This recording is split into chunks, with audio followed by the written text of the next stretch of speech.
Hello everyone, geography channel में आप सभी का स्वागत। वेगनर का महाद्वीपीय सिद्धांत continental drift theory of Wegener का हमने अब से पहले वाली वीडियोस में अध्ययन किया।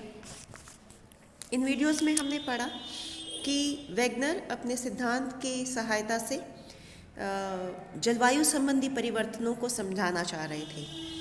अपने सिद्धांत को उन्होंने कार्बोनिफेरस युग से शुरू किया और पेंजिया नामक एक स्थल पिंड से अपने सिद्धांत की शुरुआत करी और फिर उन्होंने आगे उसे समझाया कि कैसे पेंजिया, लॉरेशिया और गोंडवाना लैंड में विभाजन हुआ और वापस बाद में कैसे लॉरेशिया और गोंडवाना लैंड अलग अलग भागों में विभाजित हुए। वेगनर ने अपने सिद्धांत को प्रूव करने के लिए बहुत सारे साक्ष्य भी पेश किए, जिसमें कि अटलांटिक महासागर के दोनों तटों को जिगसॉ फिट की तरह उन्होंने फिट करके दिखाया। इसके साथ में उन्होंने ग्लॉसोप्टेरस वनस्पति का भी उदाहरण दिया। स्कैंडिनेविया में पाए जाने वाले लेमिंग छोटे छोटे जंतुओं का भी उन्होंने उदाहरण दिया। इसके साथ ही उन्होंने इसी अपने महाद्वीपीय विस्थापन सिद्धांत की सहायता से न्यू फोल्ड माउंटेन्स, नए वलनदार पर्वतों के निर्माण को समझाया और समुद्रों में पाए जाने वाले द्वीपीय चाप, आइलैंड आर्क्स को भी इसी की सहायता से समझाने की कोशिश की। इसी की सहायता से उन्होंने कार्बोनिफेरस हिमानीकरण को, कार्बोनिफेरस युग में जो हिमानीकरण हुआ था उसे समझाने की कोशिश की। आज के वीडियो में हम वेगनर के इस सिद्धांत का मूल्यांकन करते हैं, इसका इवैल्यूएशन करते हैं। So let's begin. वेगनर का प्रारंभिक उद्देश्य अतीत काल में हुए जलवायु संबंधी परिवर्तनों का समाधान करना ही था, लेकिन जैसे जैसे समस्याएं आगे आती गई सिद्धांत बढ़ता गया।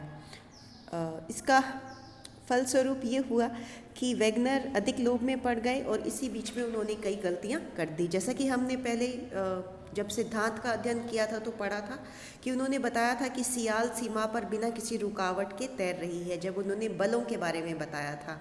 लेकिन बाद में जब वो पर्वत निर्माण की बात करते हैं तो कहते हैं कि जब सियाल सीमा पे तैरती है तो सीमा रुकावट पैदा करती है और इसी के कारण वलन पड़ते हैं या फोल्ड्स पड़ते हैं और यही फोल्ड्स पर्वतों का रूप धारण कर लेते हैं।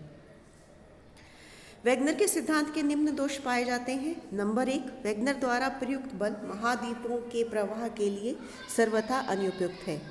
चंद्रमा और सूर्य के ज्वारीय बल से महाद्वीप में पश्चिम दिशा की ओर प्रवाह तभी हो सकता है जब वह वर्तमान ज्वारीय बल से करोड़ों गुना अधिक हो।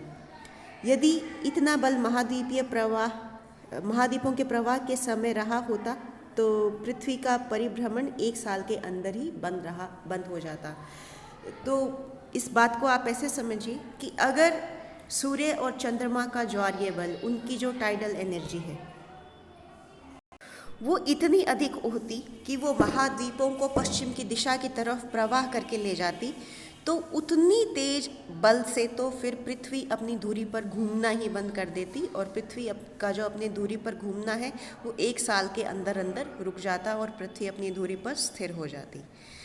तो ये संभव नहीं है। इसी तरह गुरुत्व बल के कारण महाद्वीपों में प्रवाह नहीं हो सकता, बल्कि इसके प्रभाव से स्थल भाग आपस में मिल गए होंगे। वेगनर ने कई परस्पर विरोधी बातें बताई हैं। प्रारंभ में उन्होंने बताया कि सियाल सीमा पर बिना रुकावट के तैर रही है, बाद में बताया कि सियाल सीमा पर रुकावट लाती है। जब वो बलों की बात करते हैं तब तो वो कहते हैं कि सियाल सीमा पर बिना रुकावट के तैर रही है, लेकिन जब वो नवीन वलनदार पर्वतों के निर्माण को समझाना चाहते हैं तब वो कहते हैं कि सियाल पर रुकावट पैदा करती है। यदि इसे मान भी लें तो यदि सियाल से सीमा कठोर है तो सियाल उस पर तैर कैसे सकती है। थर्ड, आंध्र महासागर के दोनों तट पूर्णतः नहीं मिलाए जा सकते। जो जिगसॉ फिट उन्होंने दिखाया था अपने सिद्धांत को समझाने के लिए, उन्होंने दिखाया था कि अटलांटिक ओशन, अंध महासागर के दोनों तट हैं वो एक दूसरे पर कंप्लीटली फिट होते हैं।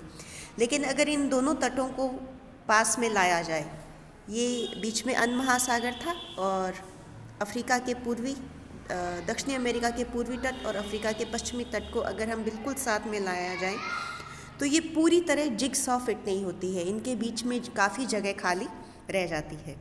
तो ये भी इसका एक क्रिटिसिज्म या उनके सिद्धांत की आलोचना मानी जाती है। और आखिरी आलोचना है, वैगनर ने महाद्वीपों के प्रवाह की दिशा तथा तिथि पर अच्छी तरह से प्रकाश नहीं डाला है। वैसे भी वैगनर अपनी जो सिद्धांत है उसे कार्बोनीफेरस युग से शुरू करते हैं। कार्बोनीफेरस युग से पहले की क्या स्थिति थी इसके बारे में वो कोई प्रकाश नहीं डालते हैं।